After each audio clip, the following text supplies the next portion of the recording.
at some of the issues that we've seen on the web involving sports, from a red pill perspective. And to start off, Donovan, you did see something came to you when watching an Auto Trader commercial, and why don't you speak upon that a little bit? Yeah, so I'm watching an Auto Trader commercial, and there are different scenes, but there's one scene where a youth football team is getting run all over.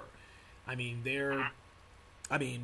this kid is just running all over these boys.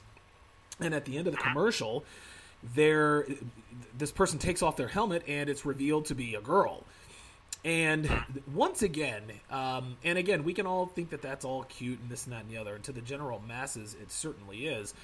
But all that does is further indoctrinates a false narrative and just a falsity in general with girls. And what this is telling little girls is that they can compete physically with boys.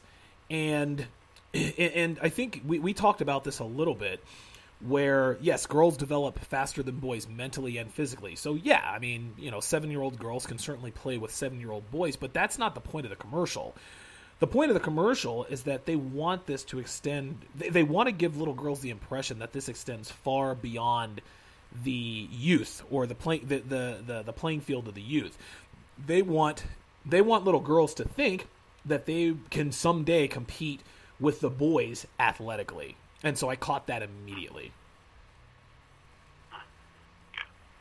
Now, I don't know if it was the same commercial that I sent back to you, but I sent the commercial to you, which was the Auto Trader commercial, where it's the snippets of this girl in the back seat of her car kicking her dad's seat, and at the end of the commercial was the only football scene where she takes off her helmet. I think she kicks the ball.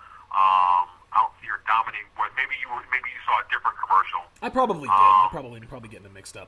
Yeah, you probably saw a different commercial, but along the lines of what you said, and we'll get back to the commercial that I saw, and I think that there's actually a pretty decent message. But back to what you said, there's a real life analog to that, and that is the Sam Gordon matter from a couple years ago. Sam Gordon was she's about 14. She's about 14 or 15 now, maybe 14 years old, and she. If all the listeners out there remember, a few years ago on Good Morning America and on YouTube, there were viral clips, or there were clips of a young girl playing football and just zipping past all these boys and being dominant at the running back position. She's about 8 or 9 years old, and her name was Sam Gordon. She was profiled on Good Morning America, the morning talk shows. Like I said, there was, the YouTube hits were off the charts with her father, and it was a cute, feel-good story. And obviously she can compete at 7 or 8 years old if she's a top-end athlete. But the first thing that came to my mind is what boys are taught, even at that young age, is don't ever hit a girl. Right. So my thought about herself, the first thing I thought of myself is, what if some of these boys are holding up?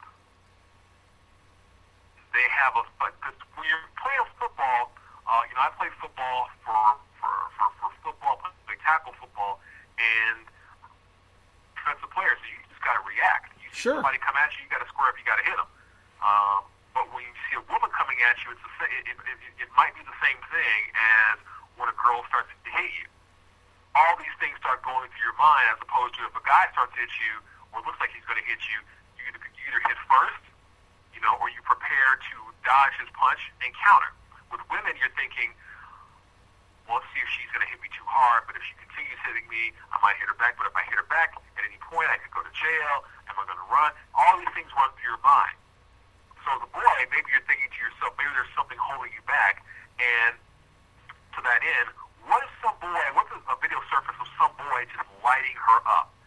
She comes around the corner on a jet sweep, and she turns back up, and she cuts back up into the hole. Yeah, and gets her block knocked waiting off. For her, and just big butt kisses her. Right. Picks her up and drives her into the ground. Maybe he gets a penalty, maybe he gets thrown out, or even if he doesn't, is he going to get excoriated and face all sorts of vituperation online and in person for his misogyny? Did he put a little extra because she's a girl, and is he engaging in toxic masculinity on the field? So it's that catch-22 that I thought of when you were discussing discussing it because that was the case from a couple of years ago. And what's going to happen to this young lady when she gets into high school and the boys start getting bigger and stronger and she's not allowed to play? Is there going to be people like Amy Poehler and whose site she wrote a piece for recently? I think I might have sent you that link. Or Amy Schumer or some other folks are going to, or Robert Roberts, whoever. Somebody's going to take up her mantle, Jamel Hill, and say that she's being discriminated against, or she gets blasted by somebody on the field. What's going to be the how will that be addressed? So. Yeah, this is a no-win situation, and you hit the nail on the head. You and I both, when we were growing up, you don't hit girls because we're bigger and stronger than they are. And so, yeah, it certainly stands to reason that, maybe some of the boys held up because they didn't want to tackle a girl. It's the same situation that any male finds himself in if a girl accosts you or if she starts swinging on you, you're in a no-win situation, because if you don't do anything back, then you're a bitch, okay? But if you cave her face in with one hit, then you're a misogynist and you're also in jail at that point. So what they've done with this little girl is they dropped her into a situation where she wasn't really going to fail one way or the other. If she was successful, we were going to make a big fucking deal out of it. If she wasn't, they were going to sweep it under the rug. But if the boys tackled her harder, again, the same questions. And so again, these boys are in a no-win situation.